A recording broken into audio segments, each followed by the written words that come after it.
NTV.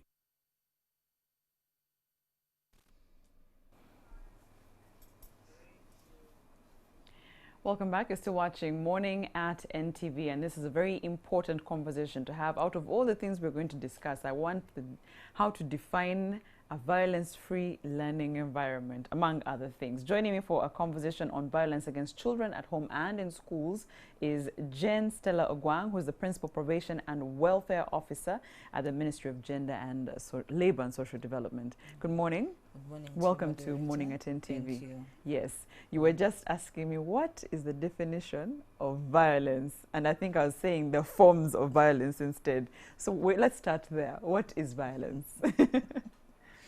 Thank you very much, moderator. Yeah.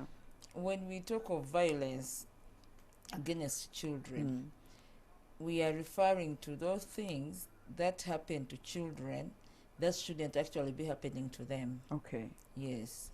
But I thought then when I say physical and emotional things. Now those are the forms. The forms. Yes, because Okay.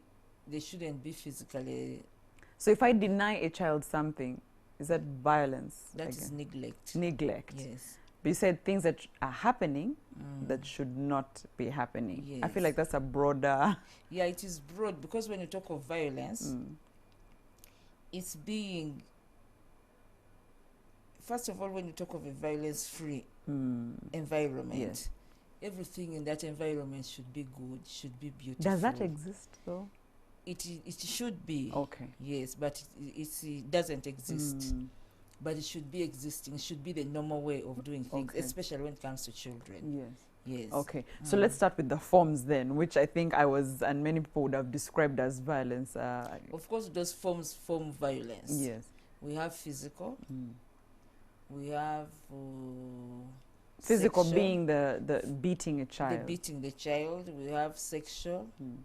We have emotional, psychological. Okay, let's start with physical. Because a parent would tell you, oh, the Bible says, spare the rod, spoil the child. So where's the limit, or even the beating shouldn't happen at all? As you said, violence is what shouldn't happen. Shouldn't. Beating should not happen. Not in form of discipline? No, that's not discipline. That is punishment.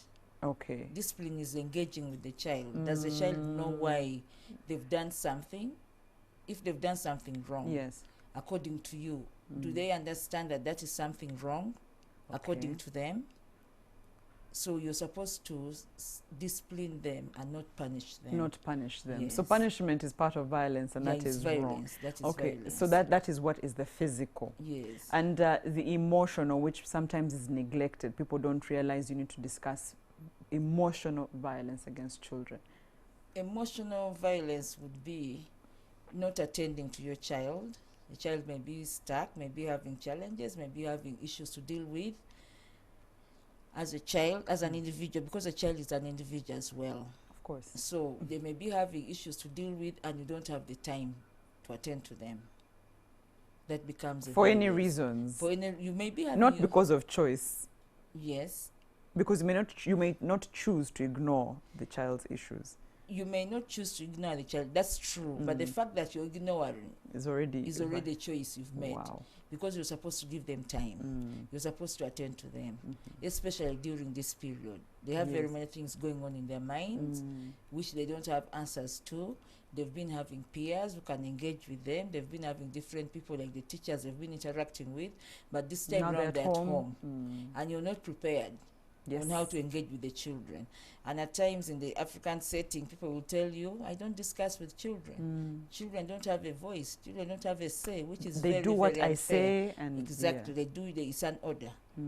So they'll have to deal with the emotional violence and they don't have anybody to talk to. And that's where they end up going to somebody who takes advantage of them and doesn't give them the right information. Today was a story we read in the press where they said a 16-year-old went and actually I think found someone on Facebook and went to get money and got there, and the person had switched off their phone and it was a con man. And their excuse is, I cannot go back and tell mommy. There's no dialogue. There's no dialogue. In the first place, why did she want the money? That is another thing. It could be she was lacking something. And the lack, you may also not have been in position to To provide, provide, yeah. which is okay, but you've not talked to her. You've not explained to her. That we Yeah. don't have enough for now. We don't have enough for now. You've not engaged with her. And of course, once there's no free communication between you and your children, there's no way they can talk to you. There's no way they Yes. can open up.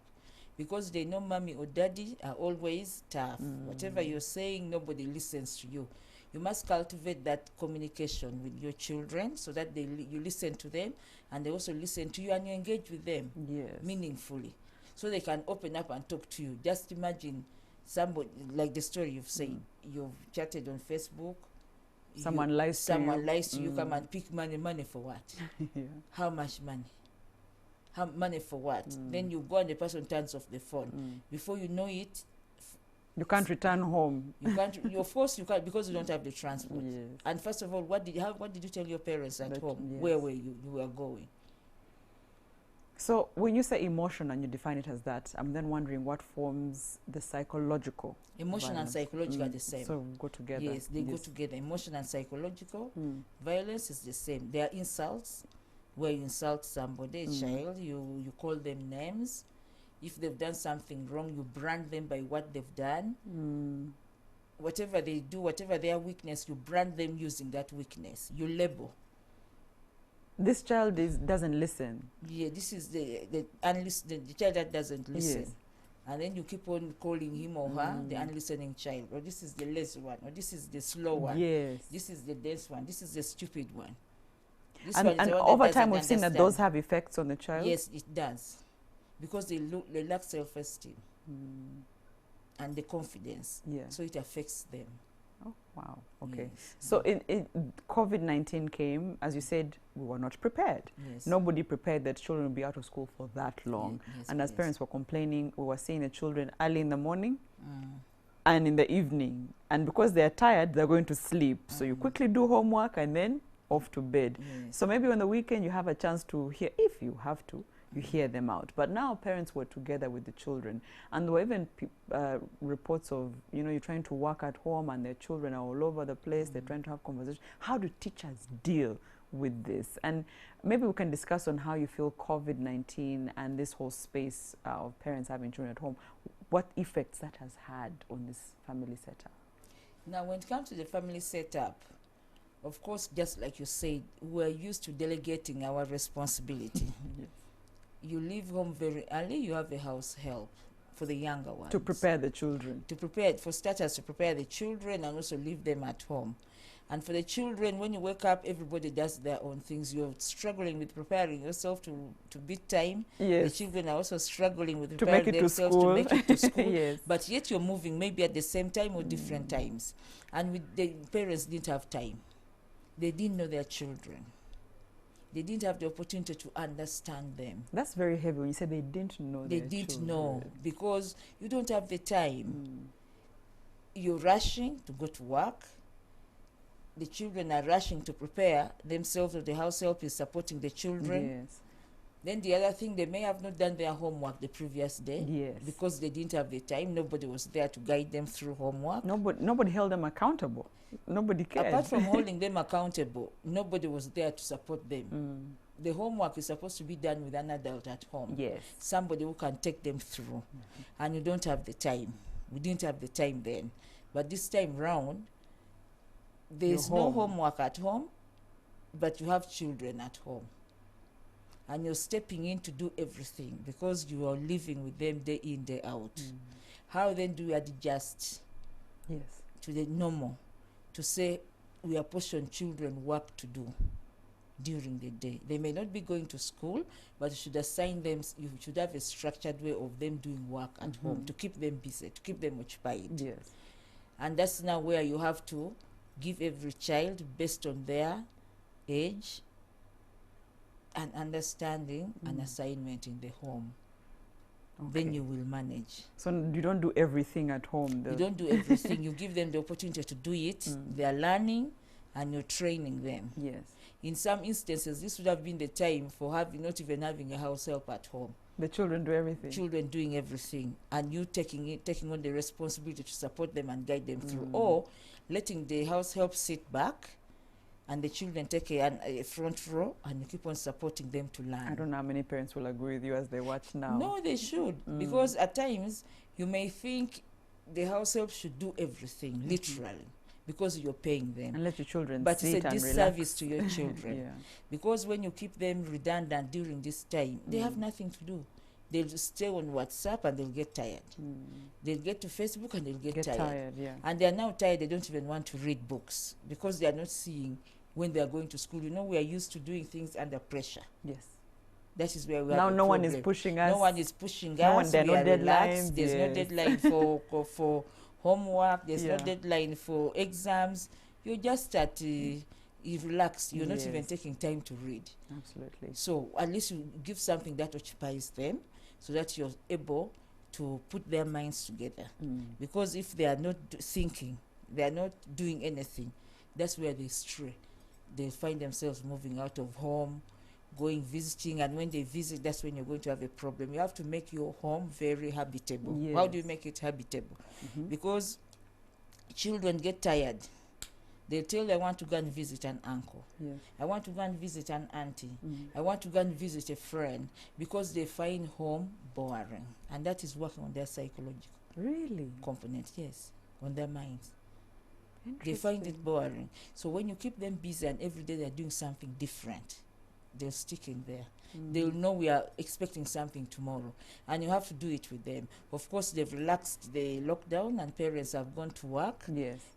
But then as we go to work, the timing has also changed. I don't think we are doing the 8 hours, depending on the work, the offices that people go to and the work that people are doing. You still create time for them. You're coming back earlier. You come back early, or you leave them with assignments or tasks to do. When you Yes. come back, you check and you do it with them. Then you'll keep them busy for this time. And it also gives you time to learn them, to learn what they like, what they don't like, how they behave, and how you should be able to support them further. If that is what should and probably happened during this lockdown season, then what explains the number of reports of violence against children in that time? During the lockdown. Yes. Now, what explains that is because, like we all understand, this is something that we had never experienced. None of us was prepared for this. And world over. World over, none of us was prepared for it, but here it came. Yes. And we had to adjust.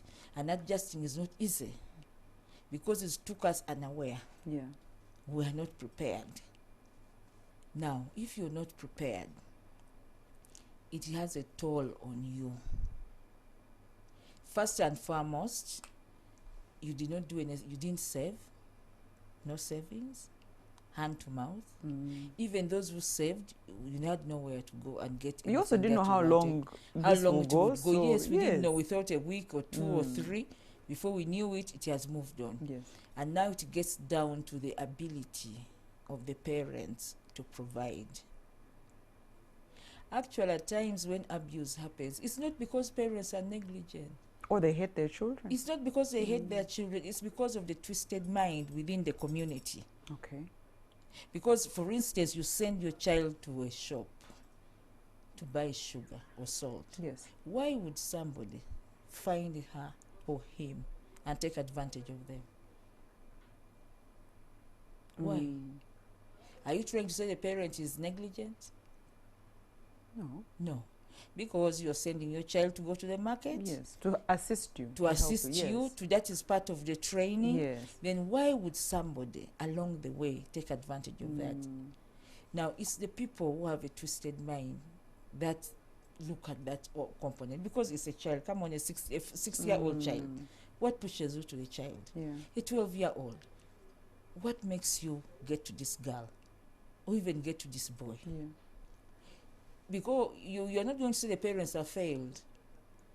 The parents are working within what, and okay, I can also give a certain portion to the parents to say, how do we skill our children?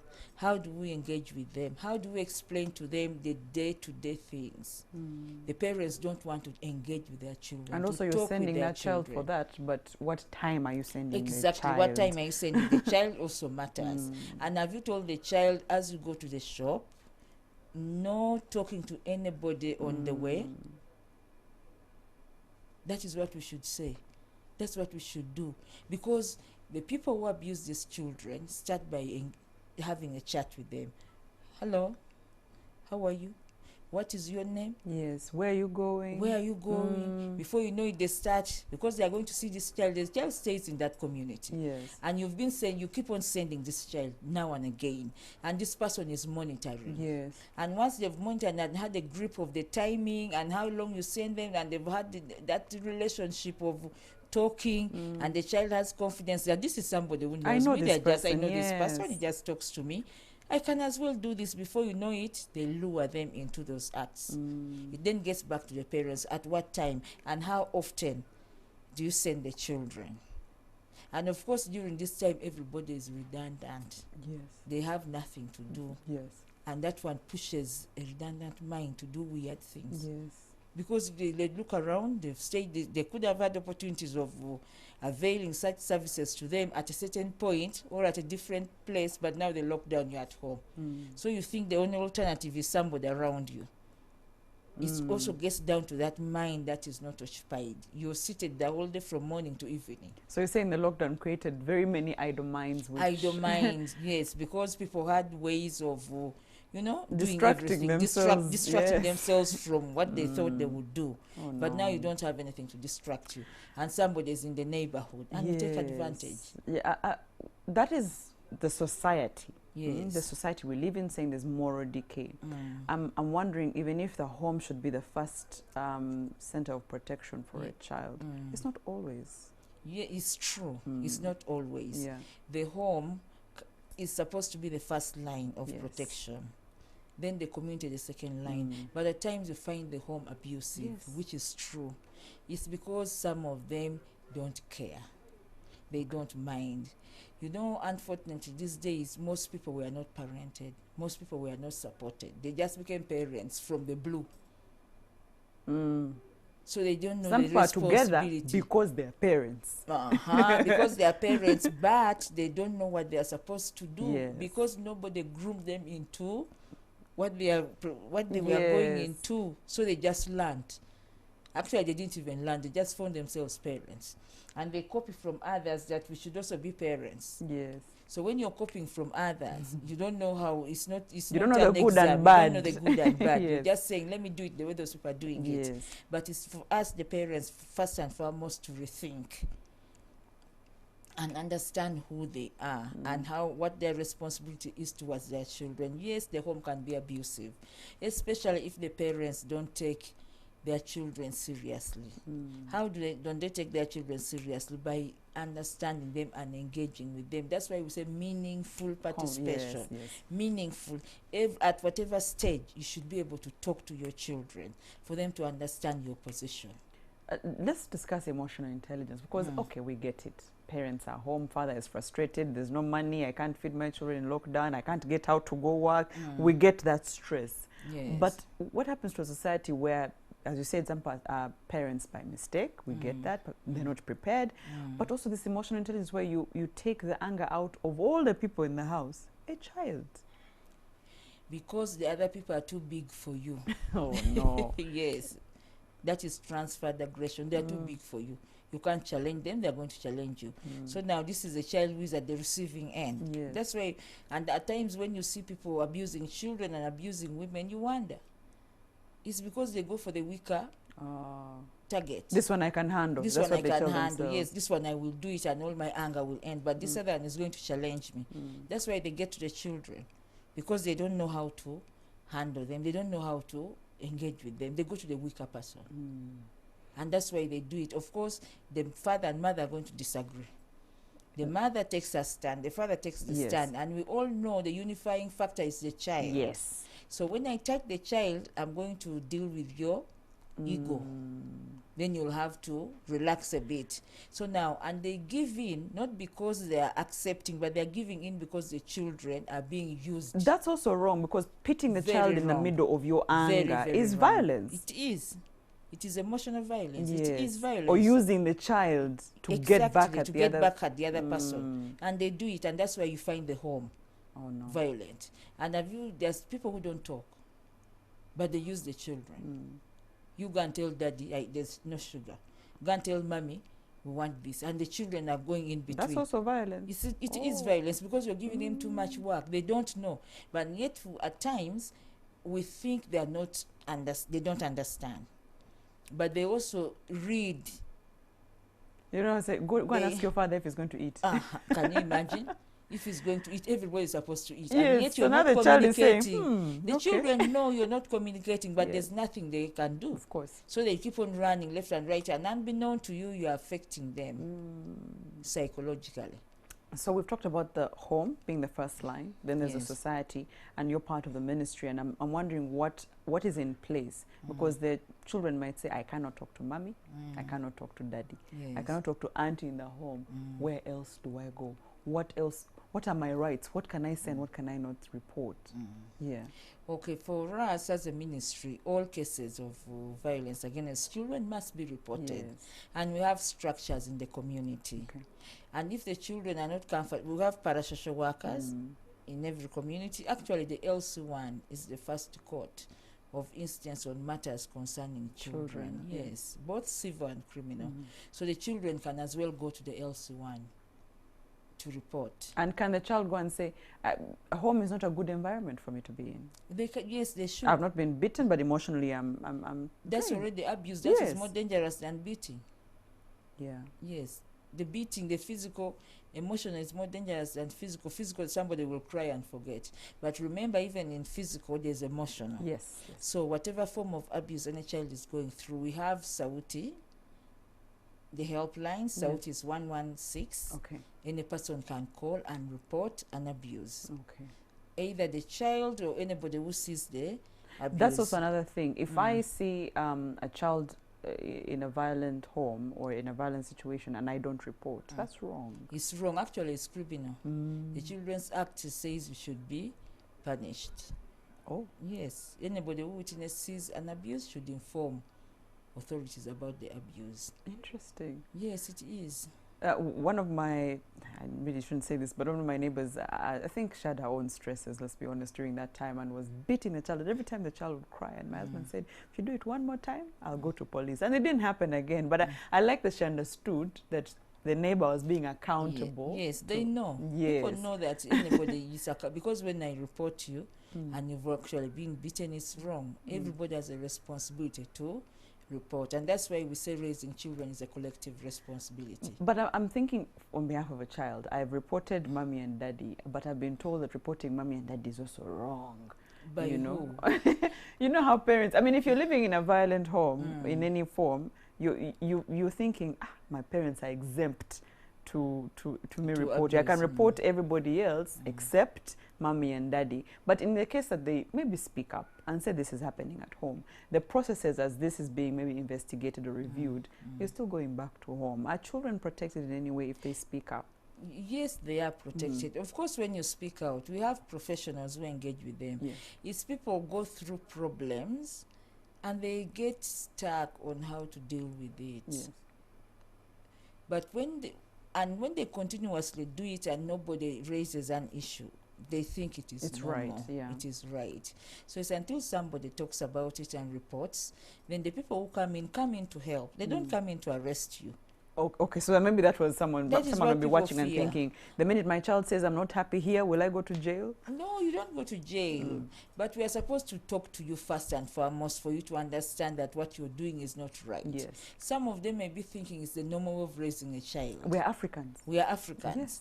Oh, that's how my parents raised me. And that's why I am the way I am because they raised me that way. No, we are now in an era where we don't raise children the way they were raised 40 years ago. Yeah. So it's a matter of talking to the person and letting the person be aware.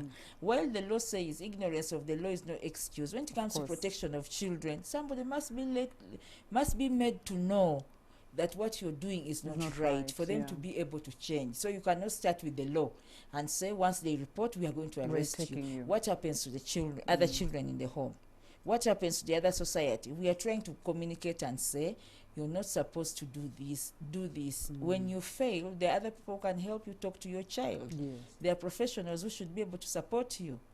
Speaking of professionals, you said, for example, the LC, your local chairman should be someone you can go to and report to. Yes. Is there training for such people to handle these matters? Now, when it comes to LCs, yes, we do train them on how to engage with children. We also have parasocial workers in the communities. We also train them. We have community development officers at the sub-county, and we have probation and welfare officers at the district level.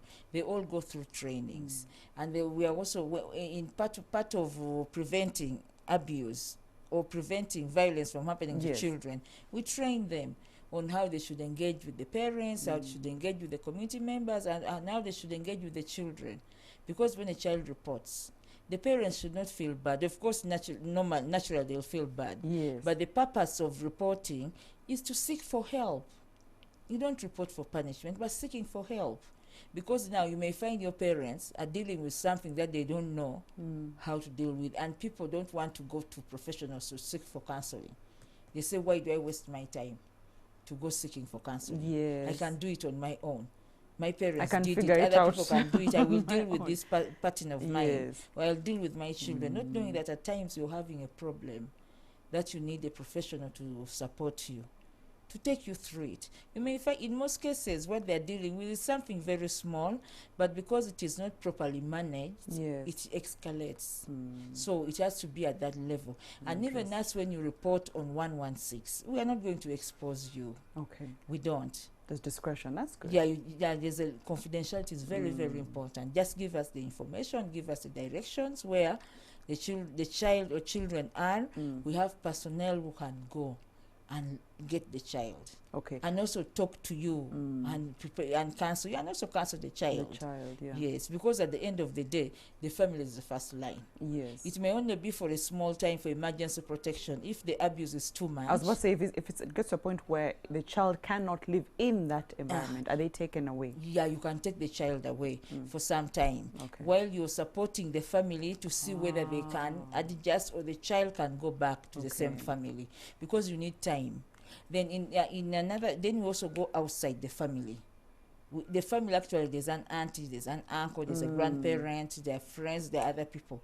Then we look at an alternative of where the child can stay. And the people should be talked to, and the parents should be talked to until such a time when the parents organize themselves and they come to terms with whatever they are dealing with, then the child can be taken back to them.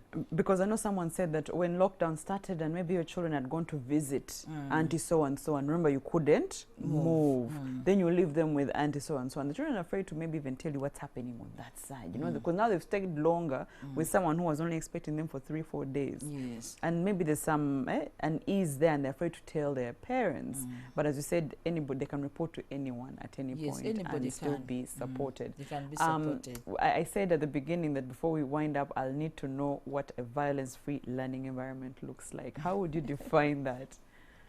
Now, when we take of violence, we are looking at emotional. Yes. We are looking at physical, psychological. We are looking at sexual. But then, when you talk of a violence-free learning environment, it should be this environment where children can learn without encumbrances, without their peer distracting them, bullying them, teasing them. Even that goes into this. That one is very, very critical. You start with your peers around you. How do they relate with you? How do you engage with them? That is very, very important. Then the school environment, the teachers, the support staff. How do you feel safe at school? Because school should be safe just like a home. You go to learn. You can talk to anyone. Talk to anyone. Anyone should be able to help you. Nobody should abuse you. Nobody should violate your rights. That is now abuse. Nobody should abuse you. And now, that is what is good. That is what is a violent-free society. I mean, school. And when you look at it from the child or the learner's perspective, there are two different things. Okay. The learner may want time to play, which is provided for. Yes. The learner may need gadgets for play, which should be provided for.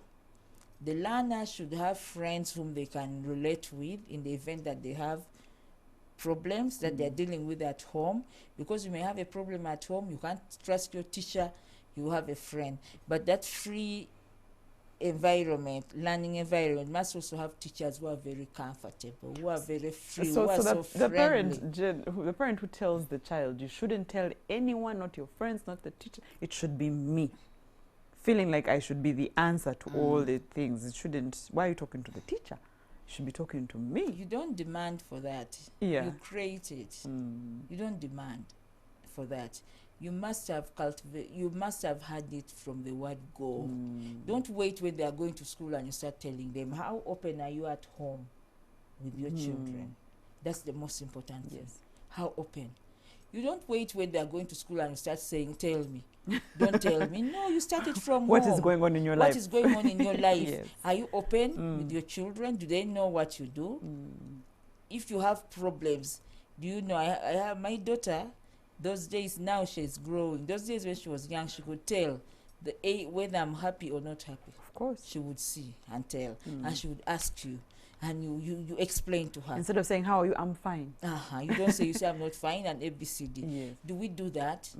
Now, by the time a child decides to open up and tell somebody else, it means you're not open up. You're not open with this child. There you go. You must have a very good communication with your child. Yes. Communication is two-way. Of course. How you ask them how they feel about certain things. They should be able to ask you.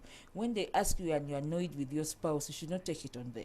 You should explain to them that I'm not happy because of, I won't explain to you why I'm not happy, but I'm not happy because of this and that. Yes. So that they know. Yeah. Because when you're tough, every time you're not opening up, they're asking you simple things and you can't answer, you can't respond to. They can't trust you. And they're afraid of you. And they're afraid of you because they know I cannot trust mommy. So for you to start saying, don't tell anyone. When the teacher is very friendly, the friend can read through the child and say, today you're and not they happy. confide in that one Yes, more. today you're not happy. What is happening? Yeah. You're looking lonely and you can't even tell that to your child. You can't sense that. You assume they are just being grumpy because of ABCD. Somebody who can easily read through your child can comfortably have a mutual relationship.